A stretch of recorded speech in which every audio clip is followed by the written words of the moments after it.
Bonjour tout le monde et bienvenue à la balado-diffusion du Bulletin GP. Mon nom est Abdoussal et ceci, très étonnamment, est l'épisode numéro 92. Et quand je dis étonnamment, ça fit bien parce que 92, comme c'est mon année de naissance. Puis cette semaine, vendredi, c'est ta fête bientôt, hein? C'est vrai, c'est mon anniversaire, mais c'est aussi de manière plus importante, le 43e anniversaire de la première victoire de Gilles Villeneuve en Formule 1 et qui a eu lieu au circuit Gilles Villeneuve, au circuit de l'île Notre-Dame, en fait. Donc, c'est un moment historique dans l'univers de la Formule 1, surtout ici. Puis oui, c'est mon anniversaire aussi, en pleine séance d'essai libre du Grand Prix de Turquie. Donc, voilà, ça tombe bien, c'est l'épisode 92. Bref, cette semaine, on va parler de la Formule 1 au Qatar, parce qu'on maintenant le calendrier 2021 est complet et on entendra beaucoup parler de Qatar au cours des prochaines années. Et on va parler aussi de l'impact qu'a eu Liberty Media sur la Formule 1 depuis leur première présence dans le cirque il y a de cela 5 ans. Avant même qu'ils achètent la Formule 1. Mais avant de débuter, j'ai un petit éditorial. Quelque chose, qui m'a touché, en fait, cette semaine. Est-ce que vous vous souvenez qu'est-ce qui s'est produit lundi, Marc-André Anna Maria? La NASCAR, peut-être? Non, c'est pas ça. Il y a eu une panne mondiale avec Facebook, Instagram, WhatsApp. WhatsApp. J'avais oublié. Ça m'a pas touché beaucoup. Ouais, exactement. Mais il y a eu plus important que ça. Effectivement, il y a eu la course de NASCAR à Talladega. Évidemment, la course avait été à la base repoussée à lundi en raison de la pluie. Mais la raison pour laquelle j'en parle, c'est parce que Bubba Wallace a remporté sa première victoire en Cup Series et il est devenu ainsi le deuxième pilote afro-américain à remporter une course dans la première division depuis Wendell Scott en décembre 63 à Jacksonville, effectivement. Et la raison pourquoi j'en parle, parce que c'est une victoire importante dans un monde où on essaye de combattre les injustices, à essayer de rendre le monde un peu plus égal, que les personnes, peu importe peu importe leurs origines, leurs différences sexuelles, ethniques, etc., aient au moins l'opportunité de se faire valoir dans ce qu'ils aiment. Et surtout dans un sport où, encore aujourd'hui, il y a encore beaucoup de racisme, surtout dans le cas de Bubba Wallace qui en a vécu, entre autres depuis que il y a eu cette histoire du retrait du drapeau des Confédérés, l'histoire du Black Lives Matter aussi avec George Floyd où il s'était impliqué grandement, ce malentendu avec l'histoire du nœud, justement, je pense que c'était à Talladega que ça s'était produit, mais je pense que c'était important que je le souligne personnellement parce que c'est un message fort qu'on lance pour dire, si vous travaillez fort, malgré toute la bullshit, et ça, ce sont ces mots qui se disent, si malgré toute la bullshit, vous parvenez quand même à travailler fort et à ignorer les haters, vous êtes capable de succéder. Et en plus, ça tombe bien qu'ils gagnent parce qu'avec Facebook, Instagram et compagnie, il a souvent été victime de propos racistes et ça continue encore. Il y en a, et même si les gens vont continuer à dire qu'ils ne méritent pas sa victoire parce que la course a été suspendue en raison de la pluie qui s'amenait, une victoire, c'est une victoire. Donc, félicitations, Baba. Profite de ta victoire et pour les autres, suck it. Alors, maintenant que le tout est fait, on va passer à un autre sujet. Donc, la Formule 1. On va revenir sur la Formule 1. Finalement, on connaît c'est un secret de polichinelle. On connaît l'identité du remplaçant du Grand Prix d'Australie du 19 au 21 novembre prochain. Et ce sera le Qatar. Comme c'était annoncé D'abord en exclusivité par racefans.net, lors du Grand Prix de Grande-Bretagne, que le Qatar aurait été un candidat fort probable pour remplacer l'Australie. Et là, on a appris aussi que non seulement cette course va être présente cette année, mais pour les 10 prochaines années. Donc, à partir de 2023, évidemment, ne pourra pas accueillir aucun autre événement sportif en 2022 en raison, entre autres, de la Coupe du monde de soccer qui aura lieu au pays. Alors, je vous demande, Marc-André Fortin et Anna-Maria Mercado-Lopez, d'abord, comment allez-vous? Ça va bien, toi? Oui, ça va bien, merci. Alors, je veux vous poser la question, est-ce que quelle est votre impression sur l'arrivée du Qatar d'un point de vue sportif?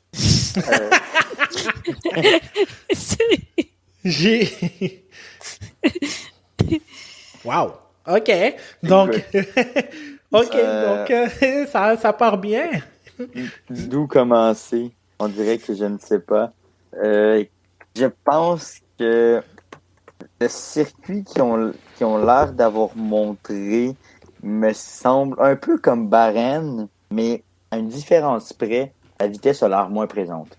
Ouais. D'après ce que j'ai cru un petit peu observer, l'avantage, je crois, c'est que ça va être un Grand Prix qui va être sous les projecteurs. Moi, c'est pratiquement pas mes Grands Prix préférés.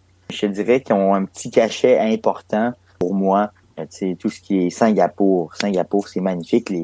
La lumière reflète sur les voitures et ça donne un visuel extraordinaire à la télévision. Donc, c'est sûr que ça, c'est peut-être un petit plus pour moi. Mais honnêtement, la piste me rend un peu mal. Je sais pas, j'ai pas de mots pour expliquer ce que je ressens quand je regarde la piste. Mais en même temps, je me souviens que je critiquais énormément Bahreïn numéro 2 l'an dernier et que finalement, on a eu un spectacle quand même assez impressionnant. Oui, parce que il faut préciser que le Grand Prix de Qatar aura lieu sur le circuit international de Losail à Doha, la capitale du Qatar. Et en plus de ça, c'est un circuit de 5,38 km et ça va être normalement accueille les courses de MotoGP, donc le Grand Prix du Qatar, entre autres. Et ça ressemble un peu à une couronne, je te dirais, quand je le regarde un peu. Oui, effectivement, c'est vrai que ça ressemble à une couronne. C'est un circuit avec 16 virages, une longue ligne droite, un enchaînement virage 12, 13 et 14 similaire à celui au virage 8 de Istanbul, la prochaine destination. Et c'est vrai que ça ressemble un petit peu à Bahreïn, surtout le premier enchaînement, les 4 premiers virages en fait. Et effectivement, ce sera une course nocturne. Donc, avec Singapour, la course aura lieu à 18h, mais comme c'est en novembre, c'est sûr que là, ça va être en pleine nuit. Donc c'est ça, c'est une petite précision aussi. Mais aussi une autre parce que, on ne s'attend pas à revoir, Losail d'ici, les 10 prochaines années parce que, on pense que la course pour de 2023 jusqu'à 2032-33, aurait lieu sur un circuit urbain. Donc, ça aussi, c'est une petite précision à ajouter. Et toi, Anna-Maria, qu'est-ce que tu en penses, point de vue sportif? De point de vue sportif, je me laisse surprendre parce que, ouais, j'ai pas trop convaincu de. Oui, ils ont montré un circuit et ils ont trouvé un remplaçant. On dirait que les affaires ils vont bien. Hein? Il y a Qatar, Arabie Saoudite, Bahreïn. C'est ça. Donc, je vois que vous êtes un peu hésitant sur le point de vue sportif. Ouais. Non, mais parce que qu'est-ce que je veux dire? On passe 2020, 2021, on parle trop d'inclusion, des droits de l'homme, de beaucoup de choses. La FIA, il se met en beaucoup de choses, il fait beaucoup de des compromis aussi. On va faire des choses pour le sport, pour l'inclusion, pour les droits de l'homme, pour respecter les... Et après, ça les dérange même pas. On fait un Grand Prix à Qatar, on fait un Grand Prix à Arabie Saoudite, on fait un Grand Prix à Bakou, c'est ça. Ouais, Marc-André, tu voulais répliquer? Ouais, le problème en ce moment, c'est que la FIA montre clairement que son seul point d'importance est l'argent. Et seulement l'argent. Tout ce qui vient avec. Et ça, c'est avec plusieurs réponses de, par exemple, Amnesty International qui ont plusieurs publications dans ce sens. C'est malheureux parce que le sport de la Formule 1 est mondial et je crois qu'il est important quand même parce que bon, on oublie des fois que c'est une entreprise privée quand même. Donc, elle a le droit de faire ses choix, elle a le droit d'aller de l'avant avec ce qu'elle veut faire et son point de vue de l'argent est totalement correct parce que c'est à eux de décider ce qu'ils font. Par contre, je crois qu'ils ont une responsabilité quand même de respecter les droits humains et justement de ne pas faire la promotion de pays comme ça qui, on le sait, ce n'est même plus un secret de polichinelle. Là. Ce sont tous des pays qui les droits des hommes ne sont pas très bien respectés. Et honnêtement, c'est un peu inacceptable que la Formule 1 aille dans ces pays-là, montre à quel point c'est beau, alors que le travail en arrière du Qatar est énormément fait par des gens qui sont sous-payés et qui, malheureusement, des fois, ne sont même pas payés. Donc. Et en plus, mais comme dit Marc-André, c'est une entreprise privée, il y a tout à fait les droits. Mais si tu fais ça, mais fais pas nous faire croire que tu fais quelque chose pour, parce que c'est ça qui promotionne la FIA tout le temps, les droits. Mais au moment de confirmer un Grand Prix, ça le dérange pas. Et en plus, la FIA, il dit rien. Les pilotes, oui, ils ont su responsabilité aussi. Et juste la fermer, c'est tout. Ils vont rien dire, ils vont se présenter, ils vont courir son Grand Prix, et c'est fini. Après, ils vont faire la promotion, qu'est-ce qu'ils veulent des droits de l'homme, des droits des planètes, de toutes ces choses qu'ils veulent militer, mais au moment de faire un vrai choix, de s'engager comme il faut, ils le font pas. Avant de vous laisser continuer, parce que vous avez sauté en fait ce que je voulais faire, je vous rejoins évidemment sur tout cet aspect d'argent et tout, de droits humains, mais il faut pas oublier un truc aussi. Premièrement, ce n'est pas la FIA qui gère ça, c'est la Liberty Media. On ne sait pas pourquoi, parce que c'est lui qui régule, c'est la FIA. Mais comme ça, Sochi, je m'attendais à Sochi, qu'est-ce qui va se passer, parce qu'ils sont pénalisés pour la question de dopage.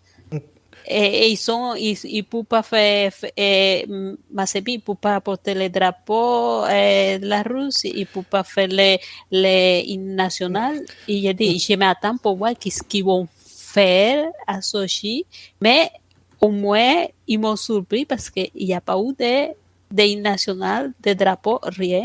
OK, c'est correct. OK. Mais là où je voulais continuer aussi, c'est que là, je vais pas m'éparpiller non plus.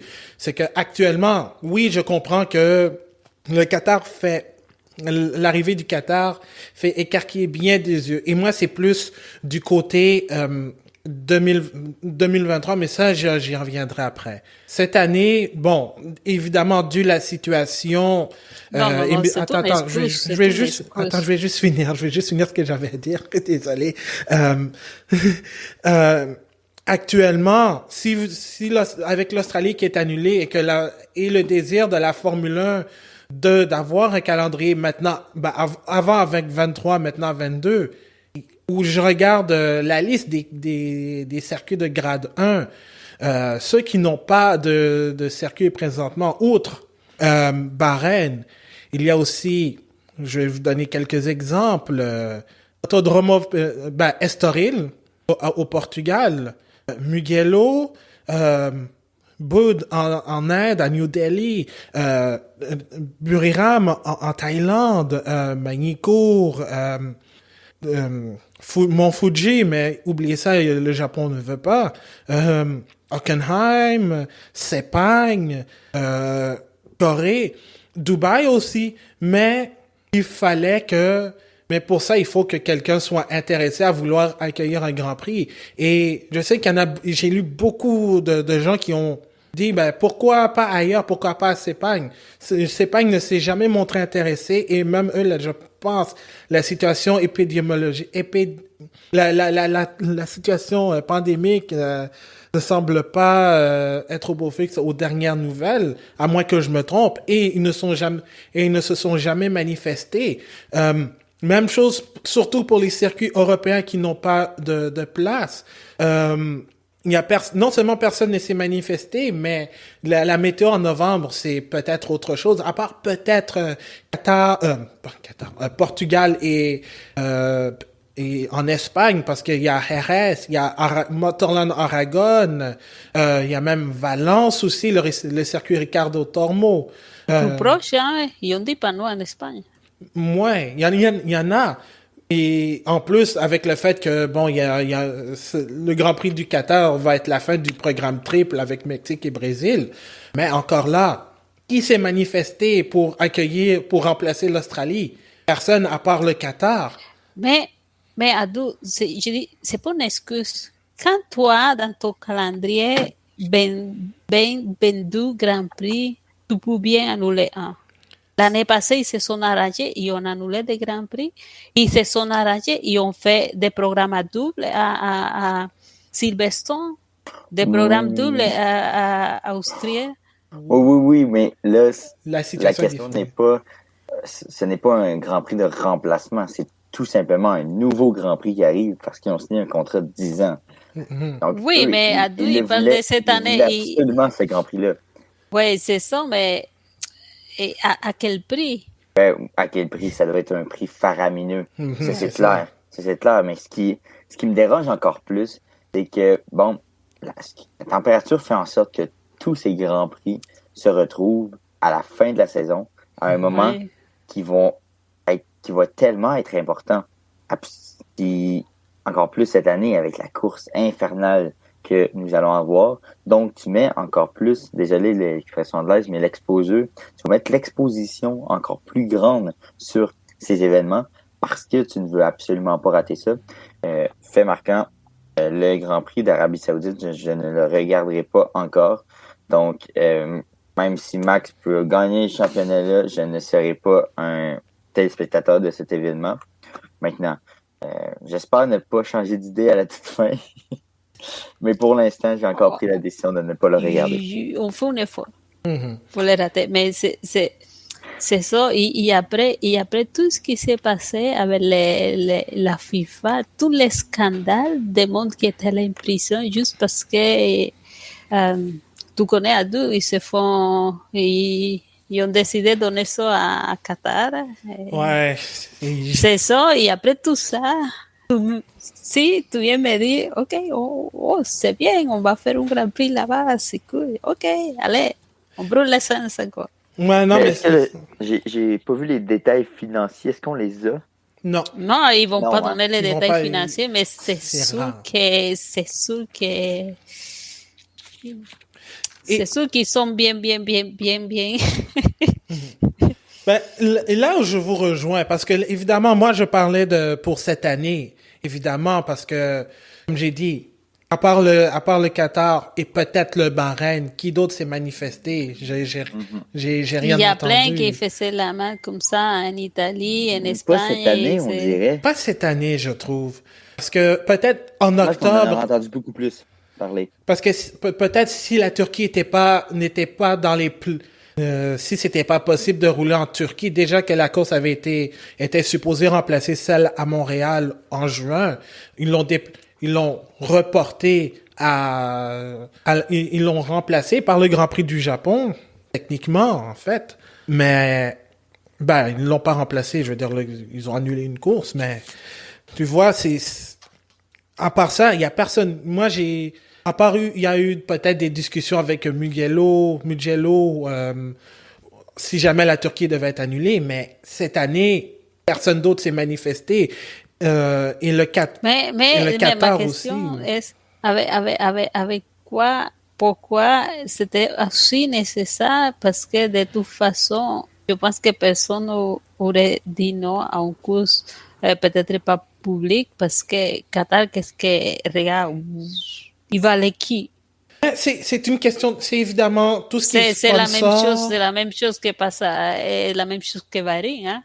Mais c'est parce que le truc, c'est que évidemment, je pense, c'est surtout avec un contrat avec les sponsors pour pouvoir payer le personnel, les écuries, entre autres. Donc, toute cette histoire de partage de revenus, peut-être que c'est calibré en fonction du nombre de courses aussi. Donc, c'est pour ça que la Formule 1, elle était, je dis têtue, mais elle s'entête à avoir ces 23 courses et surtout pour l'année prochaine aussi parce que évidemment avec les contrats TV, les nombreux sponsorships qui risquent de venir aussi avec la F1 et surtout avec la crypto-monnaie aussi, ils ont signé un partenariat avec la crypto-monnaie surtout pour les courses sprint aussi, donc c'est de l'argent supplémentaire. Qui est très polluante, hein? Aussi, oui. Vous savez que la crypto-monnaie est très, très polluante. Oui. Et la F1, c'est... C'est très encore la contradiction. C'est vrai, c'est très contre-productif le sponsorship avec le sponsorship avec la crypto-monnaie, mais le point est que justement s'ils veulent pouvoir être en mesure d'empocher de l'argent et de redistribuer ça aux écuries, j'ai dit de manière équitable entre guillemets.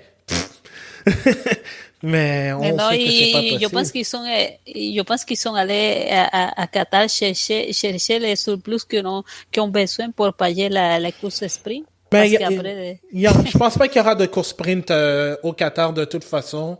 Peut-être à l'avenir. Il y a des parce que la FIA ici, Liberty ont fait un compromis avec les équipes pour payer ou dédommager des équipes qui font des accidents dans la course sprint. Peut-être ils vont chercher les fonds. C'est possible. Mais ça, c'est depuis le mois de juillet. Mais là où je vous rejoins, en fait, c'est que c'est cette histoire de sports washing qu'on voit, puis c'est malheureusement pas la première fois qu'on en voit. Déjà que on a le Grand Prix d'Arabie Saoudite qui décide d'organiser des événements sportifs comme la Formule E. Il y a eu la WWE. Il y a le Bahreïn aussi, qui était un des pays où il y a eu ce fameux printemps arabe en 2011. Il y a Abu Dhabi aussi, les Émirats arabes unis.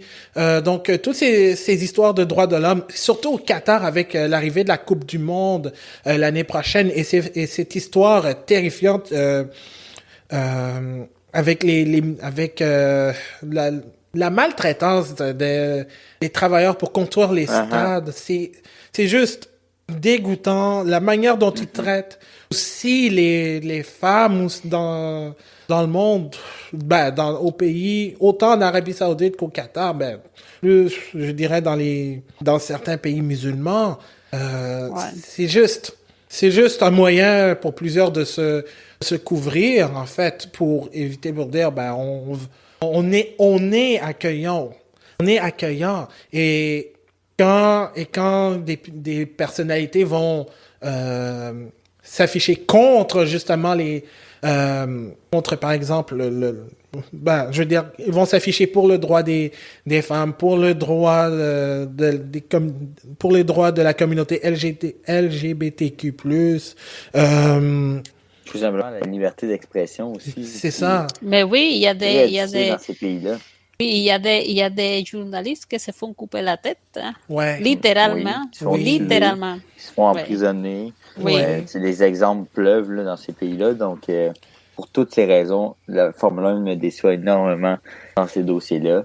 Parce que, visiblement, l'argent est plus important que responsabilité que une compagnie comme ça doit avoir envers ses fans, envers ses partisans, envers la communauté mondiale au complet. Mais bon, si la FIFA y va, la Formule 1 doivent sûrement se dédouaner en se disant si la FIFA y va, nous, pourquoi on n'irait pas? Et encore la FIFA, et encore là, la Coupe du Monde du Qatar aurait été, je dis bien aurait, parce que je sais qu'il y a eu des histoires il y a des soupçons de corruption avec non, il n'y a pas de soupçons, il y a des mondes qui étaient vraiment accusés.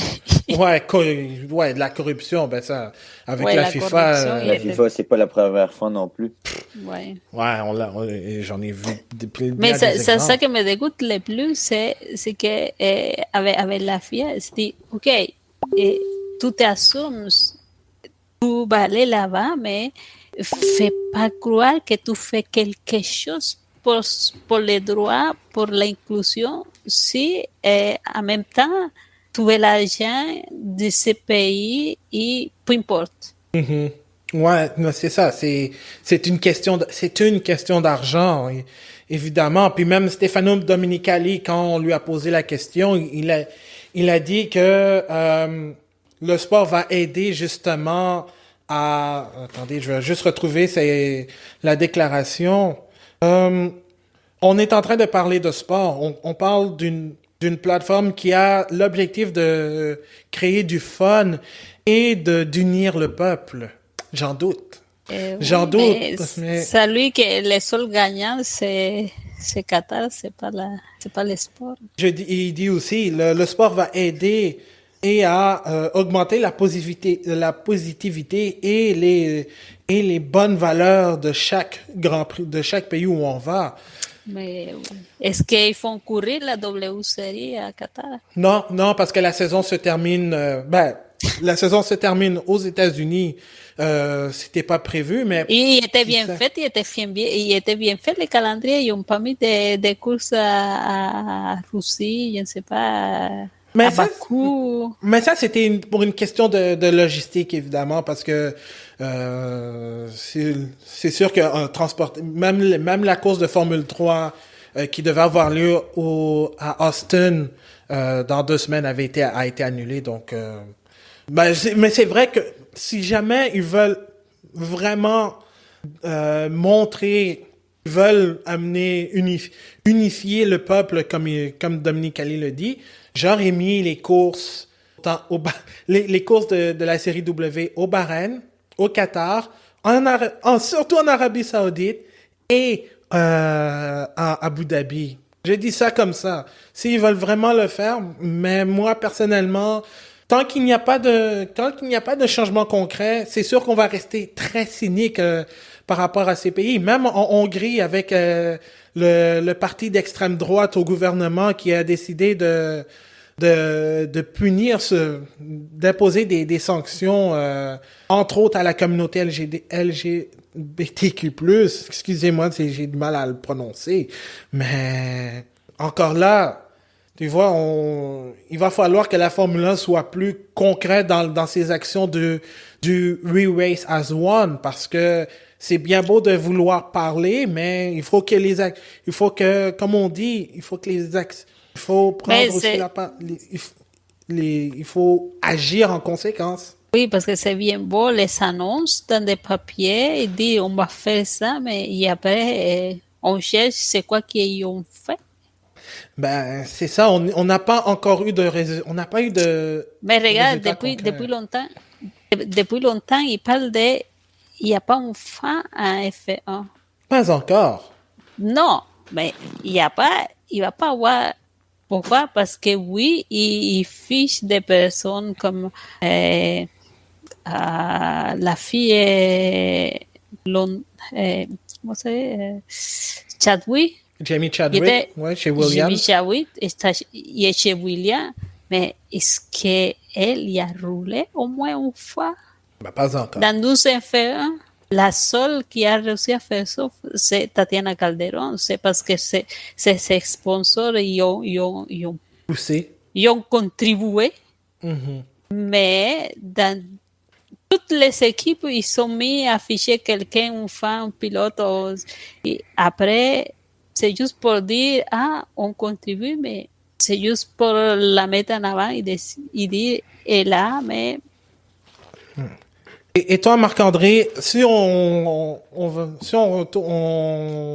retourne la médaille, est-ce que tu crois que l'arrivée de la Formule 1 dans des pays comme justement le Qatar, en Arabie Saoudite, est-ce que tu crois que la Formule 1 pourrait en quelque sorte tenter d'unifier le peuple et de faire croire juste d'unifier le peuple et tout?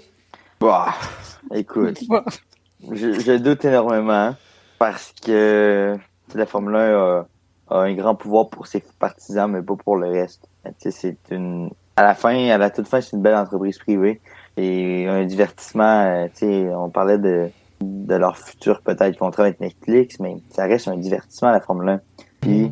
Mais qui peuvent chausser de grands souliers et faire avancer la société malgré tout par la présence des pilotes, par tout ce que ça peut amener. Je pense qu'ils peuvent énormément améliorer le tout.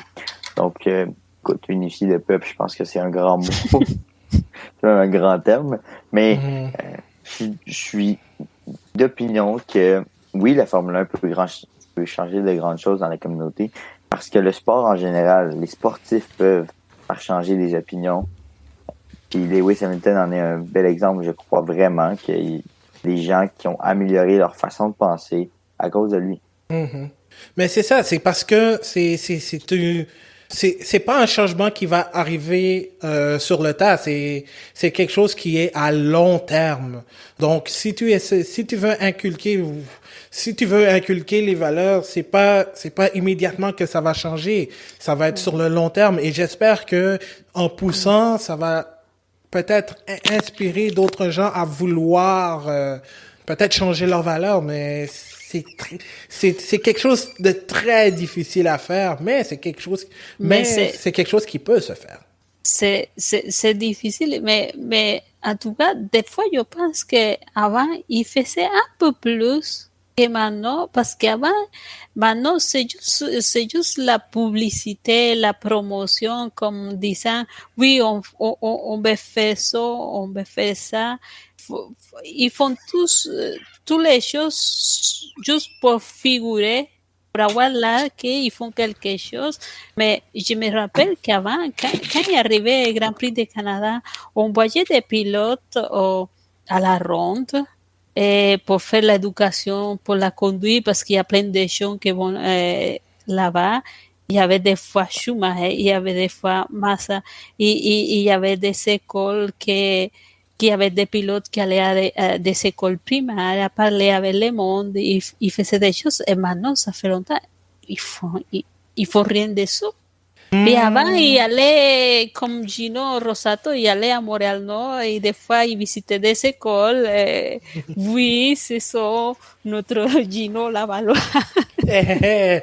Étonnamment, j'ai habité à Montréal Nord et puis je l'ai malheureusement pas vu. Mais bon, anyway, je digresse. Mais oui, mais maintenant, ils font rien de ça. Il y avait des pilotes qui allaient à des petites écoles primaires, ils faisaient des choses. Non, maintenant, on dirait qu'ils font juste des photos pour la promotion Instagram, Facebook, voilà. C'est ça. Mais ils font pas des choses concrètes, des choses qu'on peut dire, oh, wow. Mais oui, je comprends tout ça, mais c'est ça, c'est que maintenant, on est dans l'ère des médias sociaux, donc tout doit se rendre là-bas. Et peut-être que, justement, par exemple, je sais pas si vous vous souvenez de si vous avez entendu parler de F1 in Schools. Ça pourrait être un bon moyen, justement, d'amener ça au Qatar, dans des pays comme le Qatar et en Arabie Saoudite, justement, des projets de ce genre avec la Formule 1 pour, disons, pas inciter, mais pour, disons, attirer des jeunes à apprendre les rudiments de la science et de la technologie, et même de l'univers des médias, de la communication, grâce à la Formule 1. Et ça, c'est quelque chose qui pourrait avec la tenue d'une course de Formule 1 qui pourrait amener des enfants de n'importe quelle classe sociale à s'intéresser au sport et peut-être à se bâtir un rêve et à travailler fort pour justement atteindre la Formule 1, peu importe d'où tu viens.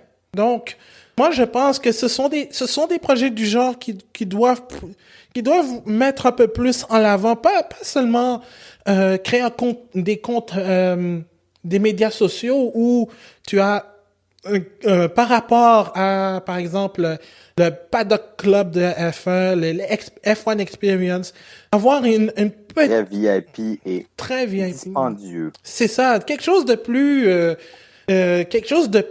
inclusif, de plus qui a une bonne portée. Et je pense que peut-être ça ce serait, si justement on veut unifier le peuple grâce au sport, ben des projets comme F1 in Schools seraient un très très bon moyen à amener dans ces pays, justement, au lieu d'essayer de tout diviser.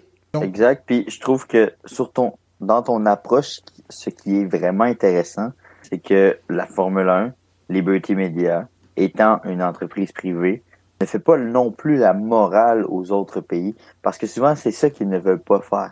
Ils ne veulent pas le faire la morale dans les autres pays pour pas blesser ou pour pas se mettre nuire, de côté le pays.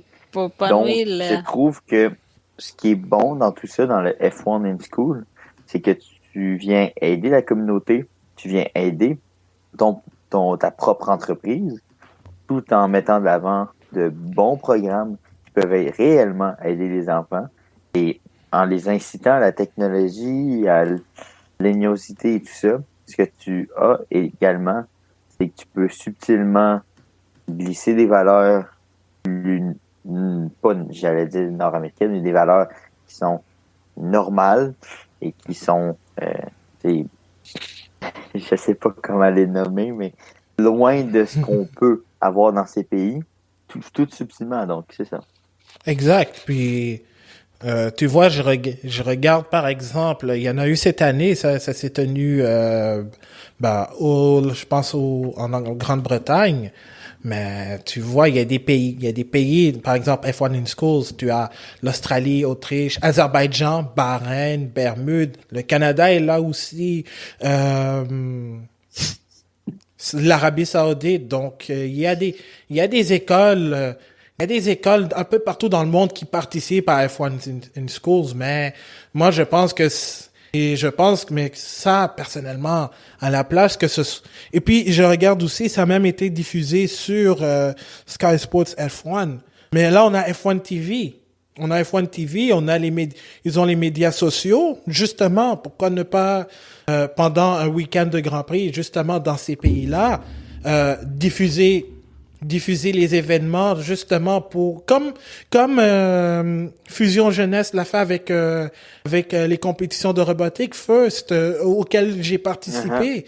Et ça c'était vraiment cool à faire parce que surtout dans le coin où j'ai vécu à Montréal-Nord, il y avait énormément il y avait une énorme diversité et puis tout le monde s'entendait très bien.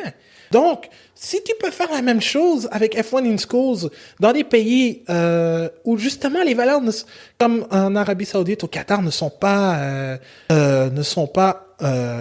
aux yeux de la population générale globale très très respectées, tu vois, tu peux au moins faire ce genre de projet pour justement essayer de changer les mentalités. Mais ça, comme je l'ai dit, c'est quelque chose qui est c'est un long processus. Comme le dirait référence soccer. Comme le dirait Mikel Arteta, trust the process. Mais bon, je veux revenir un peu dans l'aspect sportif. Juste rapidement, avant qu'on passe à l'autre sujet, est-ce que vous pensez que un circuit urbain à Doha, ce serait une bonne idée? Ben, si c'était le cas, parce que ce sont les rumeurs apparentes que bon d'ici 2023, ben la Formule 1 pourra aller dans les rues de Doha. Ben écoute, s'ils réussissent à avoir un circuit intéressant, pourquoi pas? Mais encore là, il faut qu'ils le construisent et il faut qu'ils fassent un tracé intéressant, pertinent. Parce que honnêtement, tant qu'à ça, reste dans un tracé qui est déjà connu. Je crois que la MotoGP va mettre les pieds cette année également. Ah, ils sont là depuis Ils sont là belle depuis lurette. une couple d'années, c'est ça. Donc, c'est déjà un circuit connu par les organisateurs et les courses. Donc, moi, si tu m'amènes un projet qui est solide, qui a du poids et qui a une raison d'être, pourquoi pas? Parce qu'honnêtement, à Singapour, moi, c'est l'un de mes circuits favoris.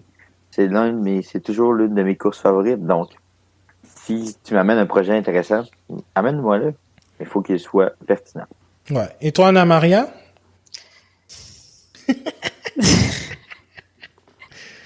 J'ai pas beaucoup à dire. Je dis déjà, c'est comme. Je suis pas trop d'accord qu'il y a un Grand Prix là-bas, mais de là, parler d'un projet de circuit urbain, il y a beaucoup de choses à faire encore. Ouais. Et que comme je reprends ce que dit Marc-André, pour faire quelque chose d'intéressant, s'ils font quelque chose que c'est intéressant, que ça peut marcher, ben, tant mieux. Ouais. Enfin, on verra comment le Grand Prix du Qatar 2021 va se dérouler. Mais bon, sur une course de Formule 1 sur un circuit spécialement fait pour les courses de motocyclettes, de moto, pardon. On verra ce que ça va donner, mais je sais que, en tout cas, ça n'a pas l'air d'être généralement bien accueilli. On va passer maintenant au prochain sujet, en fait. Je lisais ça un peu plus tôt ce matin. En fait, je voulais qu'on parle des essences, mais on va en reparler la semaine prochaine. Ce matin, au moment d'enregistrer, j'ai lu un article sur racefans.net. Je mettrai ça sur le lien sur le site bulletingp.com. Il parle en fait de qu'est-ce que l'impact de Liberty Media sur la Formule 1 en 5 ans? Je sais que techniquement, Liberty Media a pris le contrôle de la Formule 1 dès 2017, mais la première présence officielle de Chase Carey, qui était à la base le PDG de Liberty Media, c'était vers la fin du mois de septembre 2016 au Grand Prix de Singapour, course que Nico Rosberg a remporté d'ailleurs. Et ensuite, Liberty Media a racheté la Formule 1 quand Bernie Ecclestone a quitté. Et là, il y a eu ensuite, il y a eu un tas de changements, plus de 100 courses, je te dirais, avec la Formule 1. Donc, je vais vous en nommer en fait quelques-uns des impacts que la Formule 1 a eu. D'abord, le logo a changé en 2018. Ensuite, il y a eu l'arrivée de des changements majeurs au niveau des règlements sportifs, règlements financiers, entre autres avec l'arrivée d'un cap salarial et même des règlements techniques, entre autres la nouvelle voiture qu'on va voir l'année prochaine et qu'on était supposé même voir cette année s'il n'y avait pas eu la COVID. Il y a eu aussi l'arrivée d'un nouveau format de course, d'un nouveau format de fin de semaine, les qualifications sprint. Et ils ont même réussi à mettre le Grand Prix de Monaco à 3 jours dès la saison prochaine. Ils ont signé, évidemment, Drive to Survive aussi, ça a été un gros coup, quelque chose que Bernie Ecclestone n'aurait jamais fait de son vivant, en fait. Il doit encore se tirer les cheveux. Exactement. Qu'est-ce qu'ils ont fait avec mon entreprise? Ah, écoute, je sais pas s'il fait des crises d'honneur en voyant ça. L'arrivée de F1 TV aussi, maintenant un peu partout dans le monde, dont ici. Des contrats de TV renouvelés, entre autres l'arrivée de ESPN. Et un calendrier qui a changé avec l'arrivée, entre autres, de Miami l'année prochaine et le retour des Grands Prix de France et des Pays-Bas et ce qu'on aurait pu avoir comme Grand Prix du Vietnam l'année dernière et même cette année. Mais je Le Grand pense, Prix de Vietnam. ouais, quelqu'un. Mais ça, c'est un raté. Hein? On peut, Vietnam, on ne peut pas le mettre dans les réussis. Hein? Ouais, c'est ça, je pense. Ben, C'est une autre honte aussi. mais moi, je te dirais, c'est pas vraiment de la faute de Liberty Media. C'est plus, la première, c'est Mais à non, cause mais de la COVID. je ne parle pas de ça, je parle de la façon comme il était fait. Ouais. True. Donc, c'est ça. Comment vous voyez l'impact, comment vous qualifiez l'impact de Liberty Media sur la Formule 1? Totalement positif. Totalement positif, ouais. Honnêtement, quand tu regardes tout le travail qui a été fait depuis 5 ans, la Formule 1 s'est transformée. Des petits détails aussi, tu sais, l'infographie avant les courses, la chanson thème, c'est tout simple. Quand tu regardes celle qu'il y avait avant Liberty Media, c'était simple, laid, et tous les autres qualificatifs pour dégoûtants, vous pouvez les utiliser parce que c'était un peu ça, c'était fade. Maintenant, ils ont amené une bonne chanson thème avec un chef d'orchestre qui était très connu pour ses Brian Tyler. Tout me cinématographiques. blesse, man. Donc, tout ça mène à le résultat qu'on a aujourd'hui. Ils veulent approcher les jeunes. Ils veulent approcher un électorat qui est un électorat. Un électorat.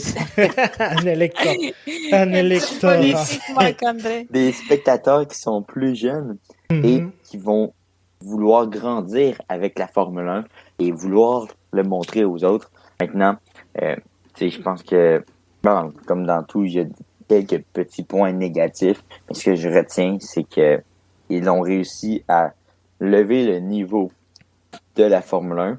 Et honnêtement, juste l'approche sur les réseaux sociaux, c'est beau à voir parce que les pilotes sont présents. Les pilotes sont aussi, disons, proches des gens malgré tout. Avec Bernie, écoute, c'était impossible d'avoir accès à un pilote pratiquement. Les médias ont énormément amélioré ça et ça l'aide aussi le produit à être meilleur. Ouais. Et durant la pandémie, je pense qu'ils ont surtout bien travaillé avec les rencontres personnalisées, avec les jeunes enfants, avec les partisans. Je pense que c'était une approche qui était intéressante et surtout très formateur pour les gens.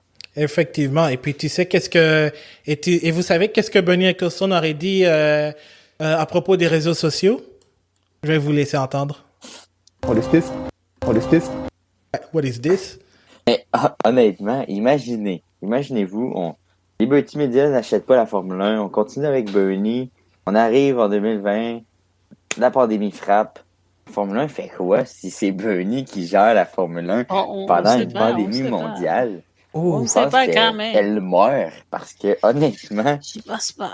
aucune présence sur les réseaux, aucune imagination, créativité pour jouer avec le calendrier. Lui, c'était super ou pas, c'est fini. Donc, c'est vrai. Ça aurait été dangereux pour la continuité du moins de la Formule 1 durant les années de la pandémie. Là. Mais je dirais que c'est pas tout négatif, Bernie, parce que quand même, lui a réussi à avancer jusqu'à qu'il était vendu à Liberty Media. C'est lui qui a tout fait moderniser ça. Et je pense que même si lui n'était pas d'accord avec certaines choses, parce que surtout avec les jeunes, lui, c'est ce qu'il disait, c'est ce qui amène l'argent, c'est les parents, c'est ceux qui ont l'argent, mais lui, il ne comptait pas sur que les adultes ont fait qu'est-ce que les enfants demandent aussi. C'est pour ça qu'il faut montrer à les enfants, mais je ne pense pas non plus qu'avec la pandémie et tout ça, j'aurais craché parce que lui, il n'y a eu jamais intérêt à perdre de l'argent. Et à chaque fois qu'on lui posait la question, il disait, j'ai donné l'argent à tout le monde. Les équipes, il y avait l'argent et lui, il gagnait. Et c'est ça son politique sa façon de penser, mais c'est pas tout négatif, mais je pense que quand même Liberty il y a un impact positif, surtout au niveau de s'ouvrir à tout ce qui est les médias sociaux, à avancer, la technologie. Marc-André a bien dit, la F1 sur Internet aussi, la F1 TV.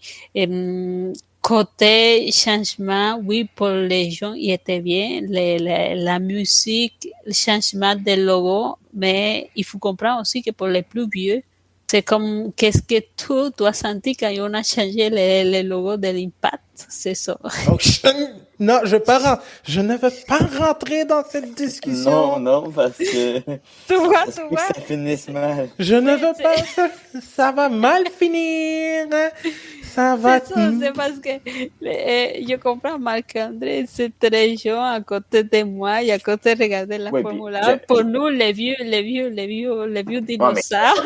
On ne parlerait pas non plus le changement d'identité de la Formule 1 à celui de l'Impact. Là. C'est vraiment différent. Non, mais tu sais, pour nous, c'était toute la vie, hein.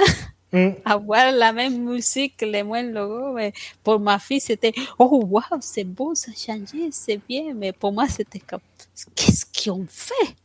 Ben, justement, vous vous souvenez sûrement de la fameuse, Anna-Maria en a parlé, Bernie Ecclestone en 2014 avait dit, les jeunes enfants vont voir, Rolex. Est-ce qu'ils vont vraiment en acheter un? Est-ce qu'ils vont vraiment se le permettre? Ou UBS, qui était qui est une banque suisse, est-ce que ça ils intéressent à la banque? Ils ont même pas d'argent pour les bloody banks. Ce sont ces mots. Ce qu'ils veulent maintenir toujours, c'est le statut. Oui, c'est des mondes qui aiment la Formule 1, des mondes qui achètent des Ferrari, des mondes qui achètent des McLaren, des mondes qui aiment ça, des riches qui ont de l'argent. Pour lui, et dans sa tête, c'est ça qui a mené l'argent dans la Formule 1. Et lui qui disait, il voulait pas être les mêmes, comment on dit, les mêmes publics que la NASCAR, par exemple. Il voulait pas de barbecue au circuit. Mais tu vois, on parle de NASCAR, mais même là, en NASCAR, il commence à avoir un public un peu plus jeune en NASCAR aussi. Mais oui, mais là, toujours, oui, NASCAR, IndyCar, c'est ce qui Benny voulait pas. Il voulait toujours commencer sa petite touche de classe de Monaco, on peut pas l'approcher, la F1, c'est comme top, la catégorie, comment on dit, la maxime catégorie. Ouais, c'est ça. Lui, il voulait garder ça, mais j'ai dit, c'est pas non plus mauvais, mais de côté, il y avait pas beaucoup d'accès. En même temps, je vois qu'est-ce qui c'était avant et qu'est-ce qui c'est maintenant. Et quand on allait au Grand Prix, il y avait plein de choses à voir, il y a plein d'expositions, il y avait plein de voitures dans les circuits. Je ne sais pas si tu te rappelles, Abdou, mais maintenant, on y va, il y a rien. Il y avait les Honda, ils montaient même des robots pour amuser le monde. Mais il y a autre chose. Oui, mais si, c'est oui, oui, mais avant, il y avait ça aussi, c'est sûr que ça changeait beaucoup. Mais je dis, c'est positif, oui, mais il faut que ça soit plus accessible encore, parce que maintenant, oui, c'est positif, mais il y a encore les grosses murs entre les paddocks et le public. Même s'il dit que sont ouverts, non, mais parce que c'est pas vrai qu'on a accès. Il y a les jeudis qui signent des autographes, mais tu peux pas comme t'approcher, comme font comme il fait la IndyCar. C'est juste pour les paddock club. Ouais. Mais c'est ça aussi, c'est que... Et les pilotes, ça reste que on peut pas les approcher. Mais c'est ça aussi, ce que j'aime et ça c'est, je vais reprendre, bon, je vais le dire à ma manière. La Formule 1 a réussi à briser le quatrième mur de Bertolt Brecht, comme le disait Bertolt Brecht.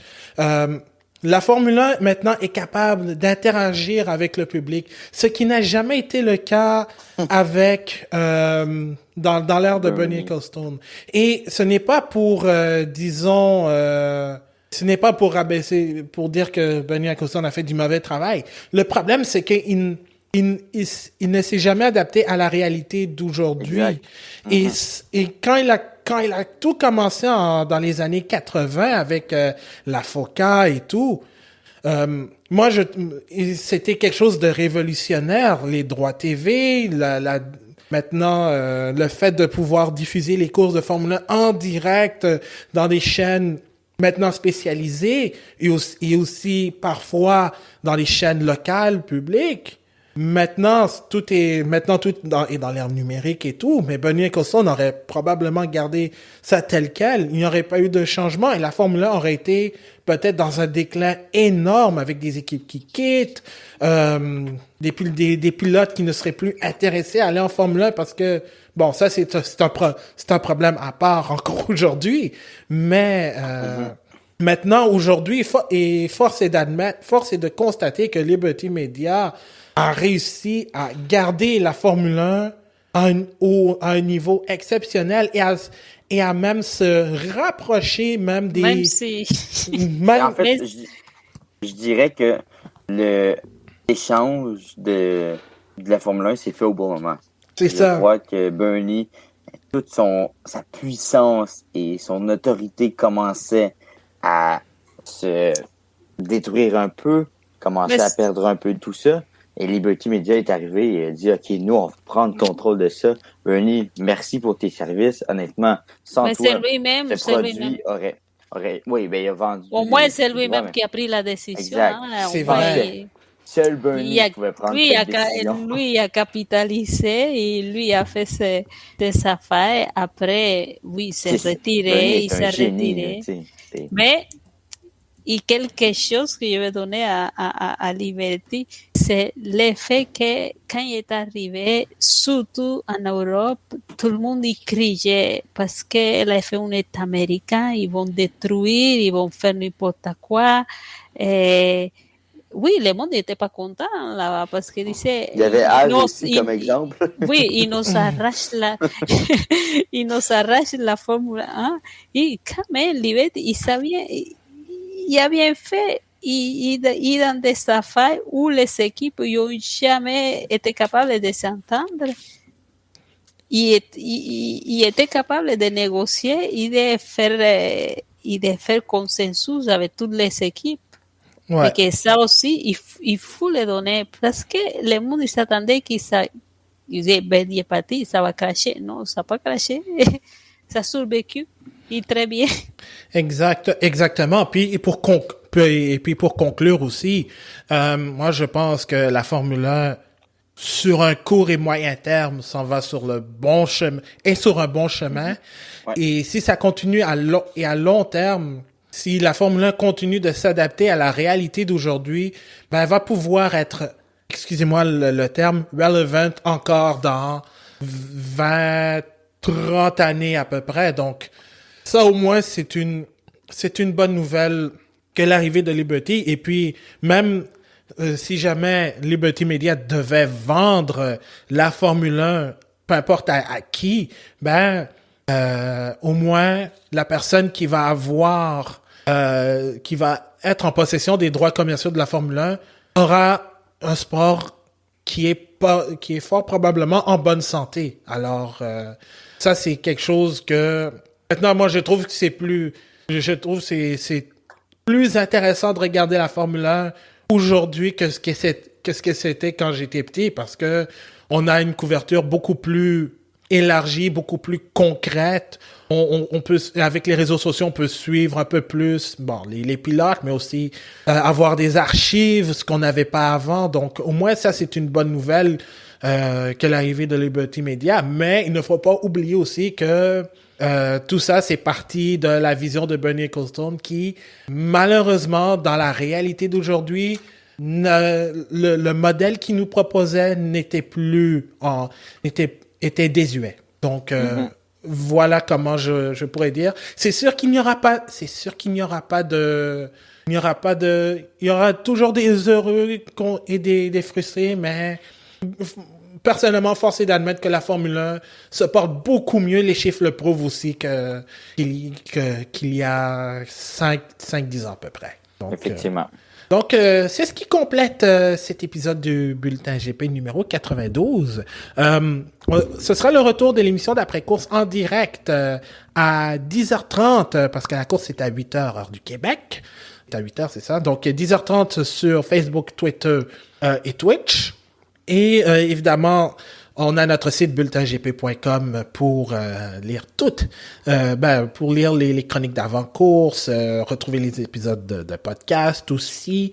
On a aussi et vous pouvez aussi aller sur le groupe privé Facebook F1 Québec qui, en passant, je tiens à féliciter les modérateurs. Il y a maintenant 2000 fans de F1 en date d'aujourd'hui.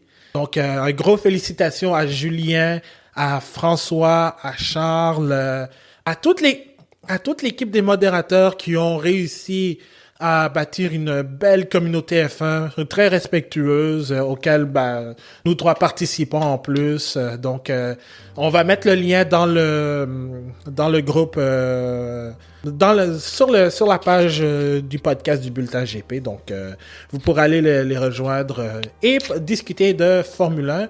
Sinon, le podcast est disponible aussi sur toutes vos plateformes de podcast préférées et sur bulletingp.com. Alors, Anna Maria, Marc-André, un énorme merci d'avoir été là. Merci à toi, Dou. Ça me fait plaisir. Et sur ce, je vous laisse parce que je m'en vais fêter mon anniversaire. Merci beaucoup. Donc, on se retrouve dimanche pour l'après-course du Grand Prix de Turquie et sinon la semaine prochaine pour l'épisode numéro 93 du Bulletin GP. Alors, on continue toujours de rouler avec le Bulletin GP. Sur ce, je vous souhaite une excellente journée, soirée et même long week-end de l'Action de grâce ici, peu importe où vous êtes. Salut à tous.